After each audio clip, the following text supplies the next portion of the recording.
This video was made possible with the help of Game Toppers. Upgrade your gaming experience with a Game Topper.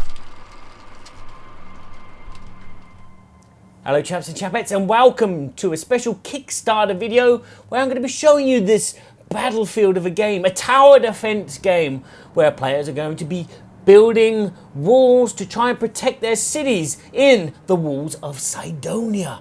And it happens a bit like this.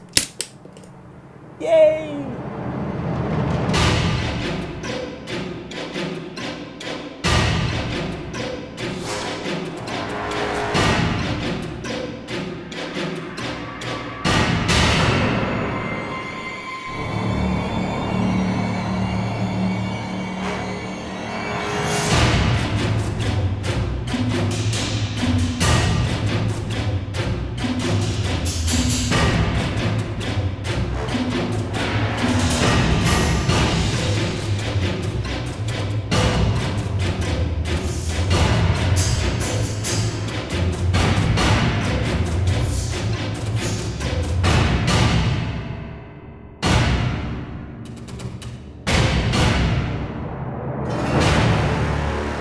So as you can see, this is going to be a big Kickstarter. When it came through my letterbox, if that's at all possible, I saw that it was a big box of wonderfulness with its own castle in the inside. I'll explain a bit about that later on.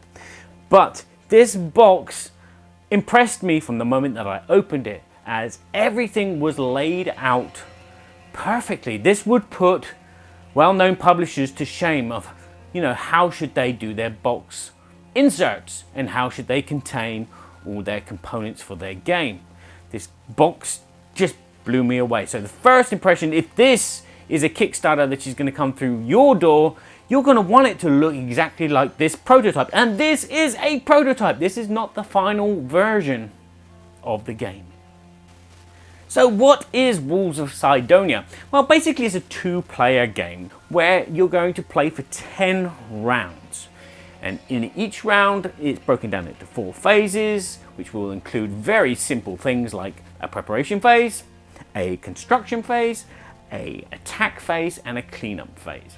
And what you're trying to do is you're trying to destroy 4 towers on your opponent's board while they're trying to do the same. So if you think back to, say, crossbows and catapults, which came out sometime in the 80s, which was, you know, something which went on my Christmas list as a child, and I never got, but I'm not bitter because I got all this now.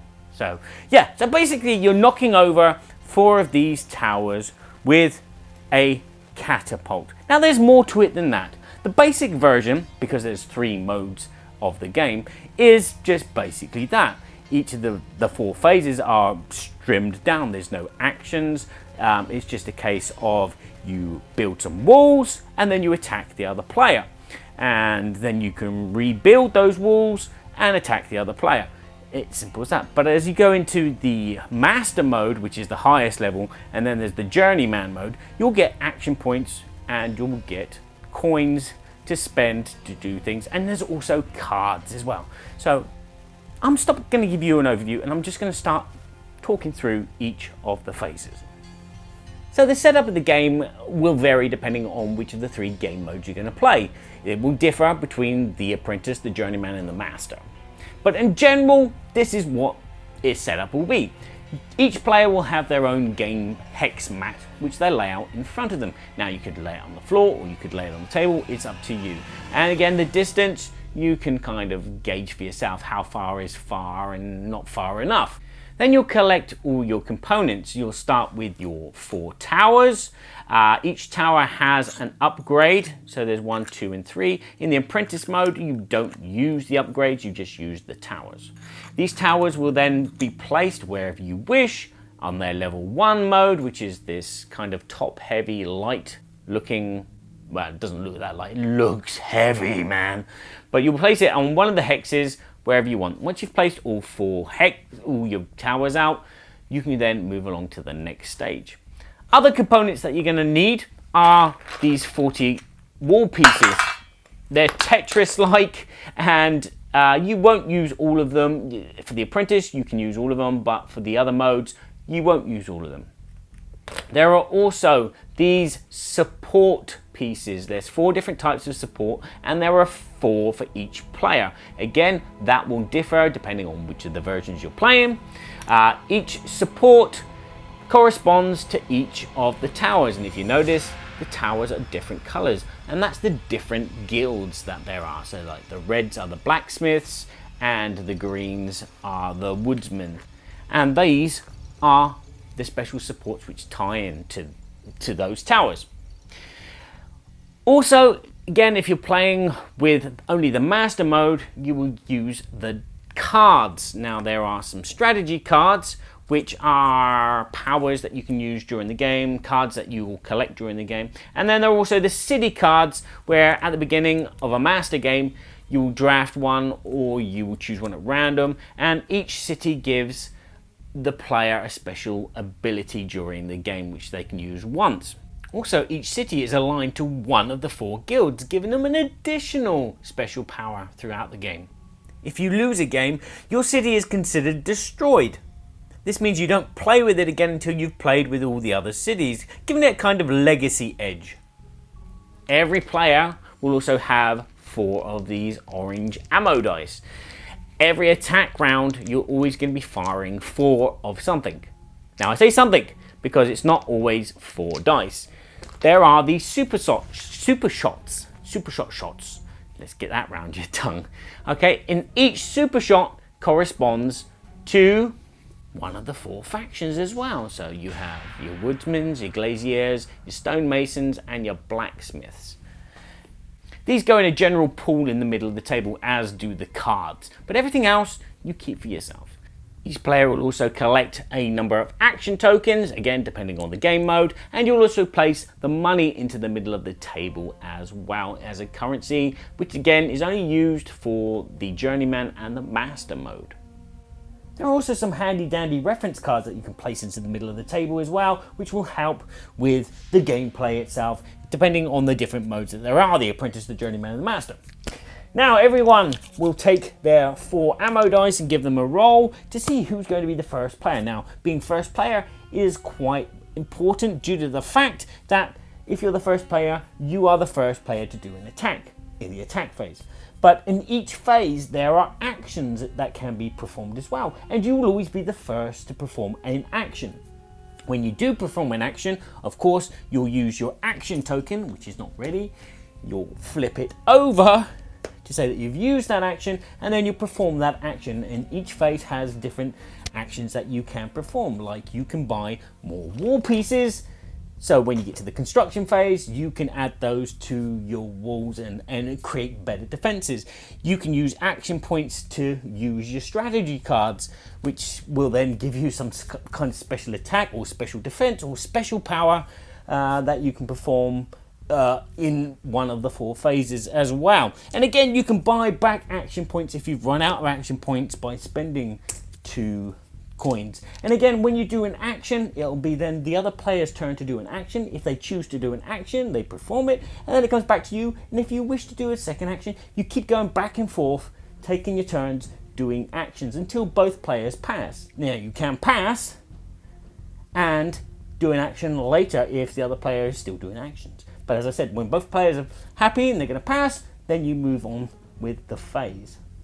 Now, let's go through these 4 phases a bit more in depth. So in the preparation phase, and only on the first round for the preparation phase, you're going to just chuck stuff onto your game mat. As you can see, your 4 towers are already there, your opponent's 4 towers are already there. And what you'll do is, again, depending on the game mode that you're playing, you'll place your supports, in this case 2 of each, and then a number of the wall pieces onto your mat, ready for the construction phase. You'll also, if you have action points in your journeyman or master mode, be able to upgrade your towers and spend money to upgrade a tower. Now, to upgrade a tower, it's simply a cost of 1 action point and 2 coins from a level 1 to a level 2, and then 1 action point, and 3 coins from a level 2 and a level 3. Now, what does this upgrade actually do? Well, basically, this upgrade makes your tower a lot more sturdy. As I said at the beginning, your tower level 1 is very top heavy and can be knocked over quite easy with a dice like so. Whereas your level 2 will create a bit more mass and a bit more sturdiness in the middle, and your level 3 gives you a bigger foot so it stand up, and if it does wobble, it will wobble back.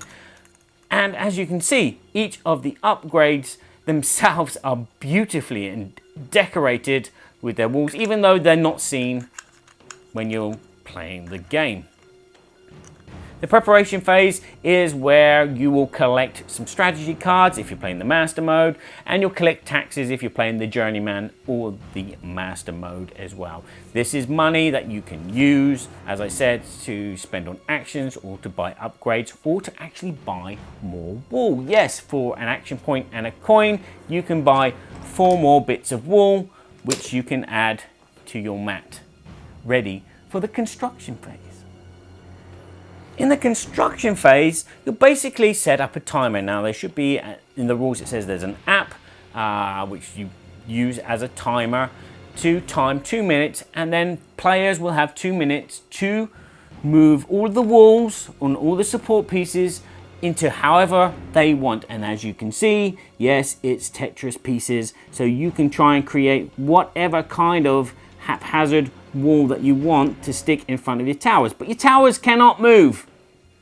Your towers cannot move. And again, the support pieces are a regular shape. Well, that's a kind of regular shape, and that's a square shape, but the wood itself is not regular. And these pillars, yeah, you can create whatever you want to defend your towers.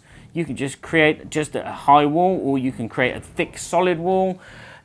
It's up to you, but your towers cannot move. In the construction phase, you go, okay, right, so you've done this, this, this, and this, I'm going to rearrange. So the construction phase is not only the time at the beginning of the game where you build everything, but if you wish to, on your second construction phase, you can say, well, I've just lost this tower here, so these wall pieces do nothing, I will move them over here.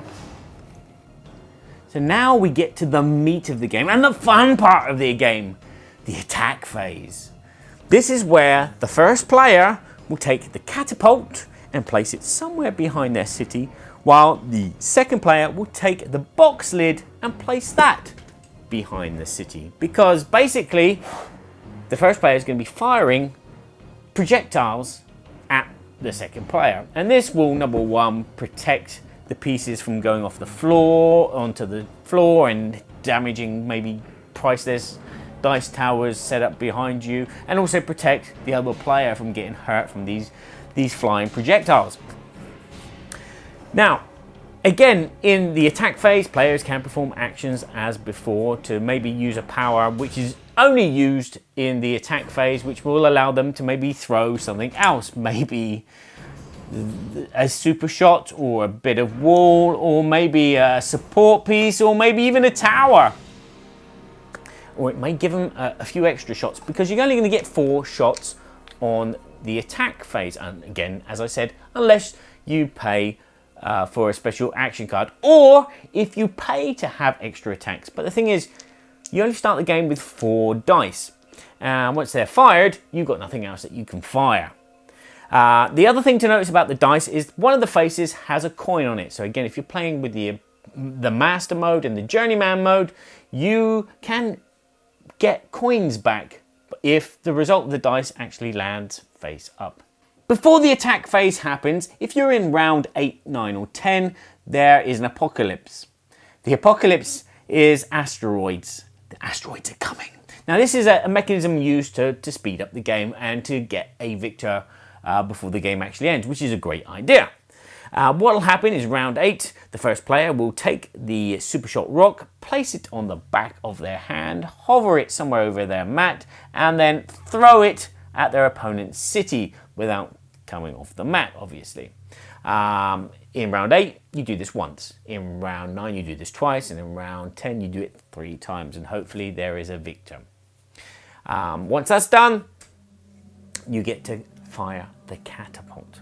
Now the catapult has different ways of firing. As you can see, it's at a slight angle there, but you can adjust that angle if you wish, so the projectiles don't go up and then come back down. You can make it so they go straight ahead, slightly straight ahead. As you can see, very sturdy. Then you have this spring-loaded catapult here, which is taught really well. It's beautiful, with some sights in the front so you can line up your shot.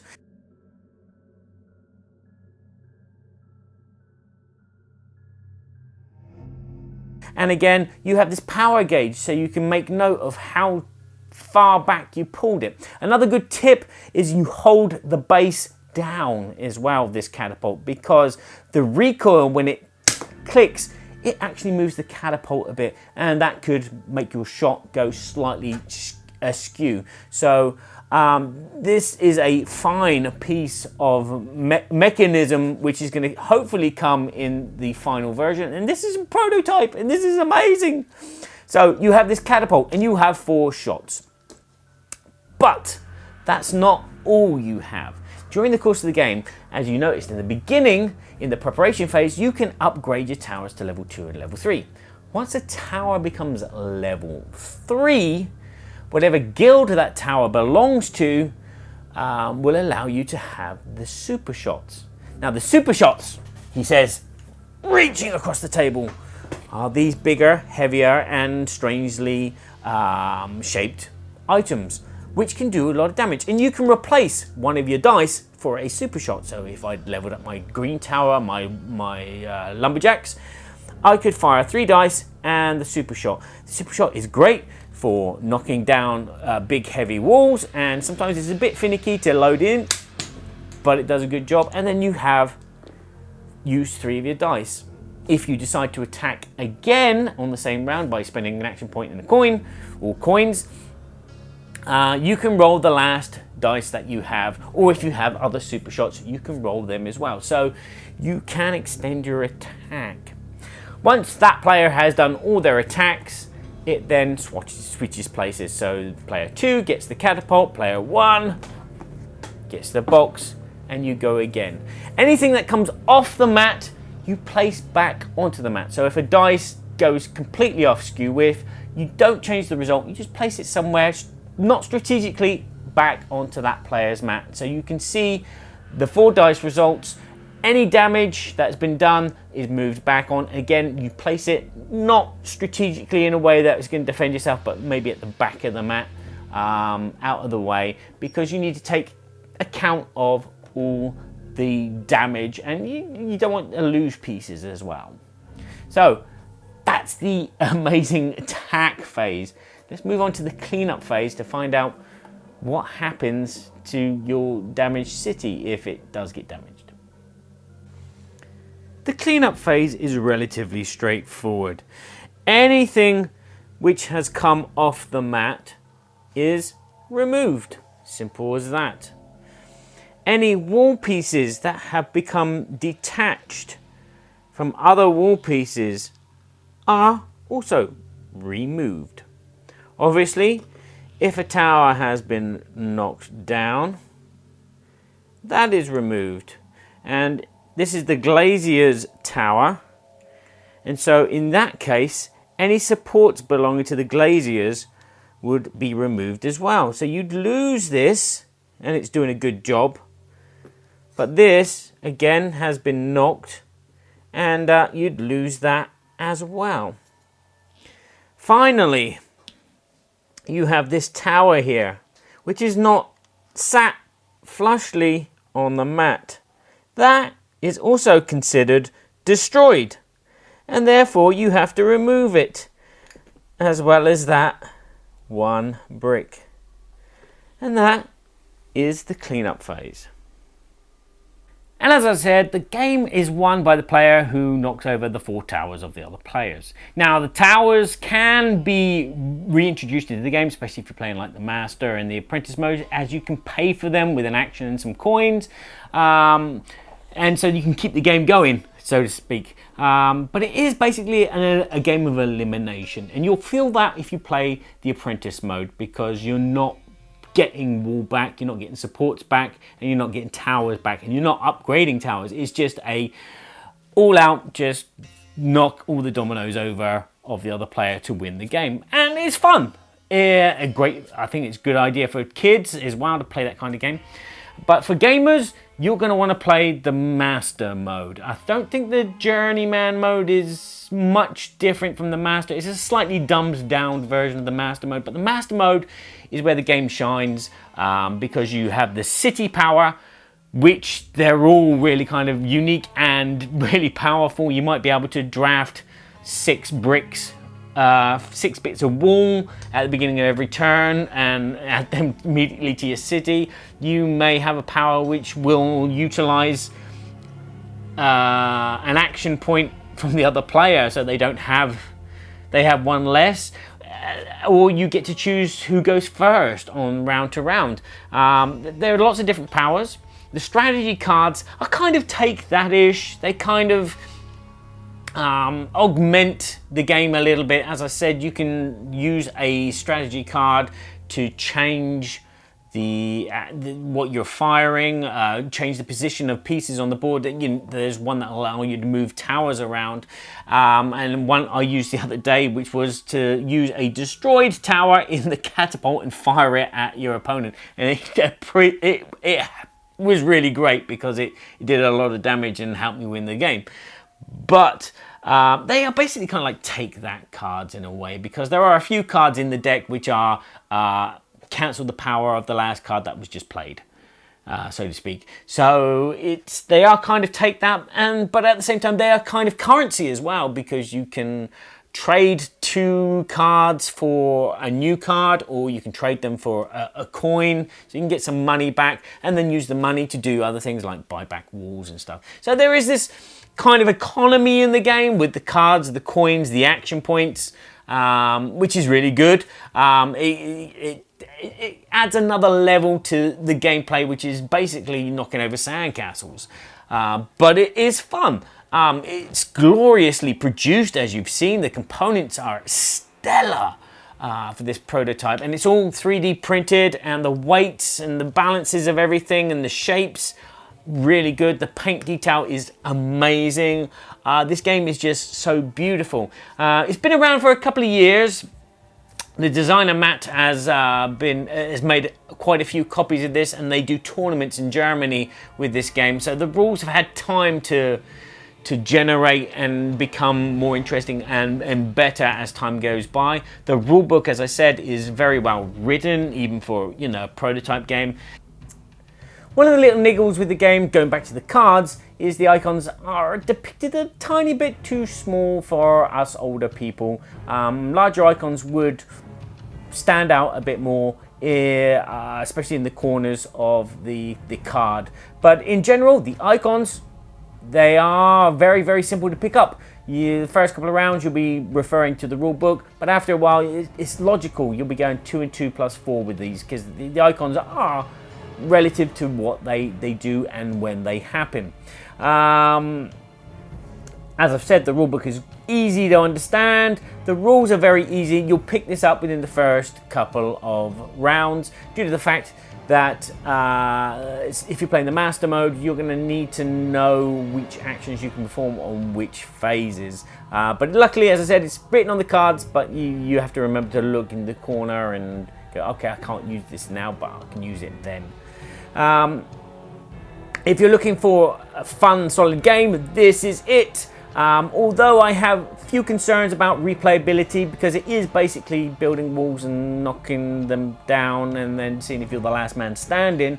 But we shall see if the Kickstarter brings out some kind of new guilds or whatever with different powers, maybe some resource management in there, so you don't have to pay for walls if you have a certain guild. They will provide these resources which you save up, and then you can spend these resources to do, I don't know, I'm just spitballing here. So there you go, there you have it. That's my overview and first impressions of the Walls of Scydonia, which is up on Kickstarter. So if you like what you see, maybe you want to go and check out some more by clicking the link in the notes below, which should take you to the Kickstarter page so you can see all this game in its wonderful glory and what extra bits you may get as well. And you can probably get some questions answered there from the designer and his team. And if you want to have any questions, you might want to put them in the notes below as well, and I will try and answer them as best as I can. So, if this game interests you, or you know someone that might be interested in this game, maybe you want to share this video with them, and you can do that by clicking the share button. Or if you like what you've seen here, maybe you want to just like this video and my ramblings. If you want to check out everything else that we do on the channel, you can go to boardgameseverybodyshould.com to check out board game soundtracks, as well as a board game podcast with my friend Kevin Burkhardt Smyer of Game Topper fame, and all the other reviews that we do, and we do reviews in French as well. So I'll say ciao for now, thanks for watching, and remember to please play nicely with each other. Not that you're going to want to with this wonderful weapon on your side of the table. Just sitting there.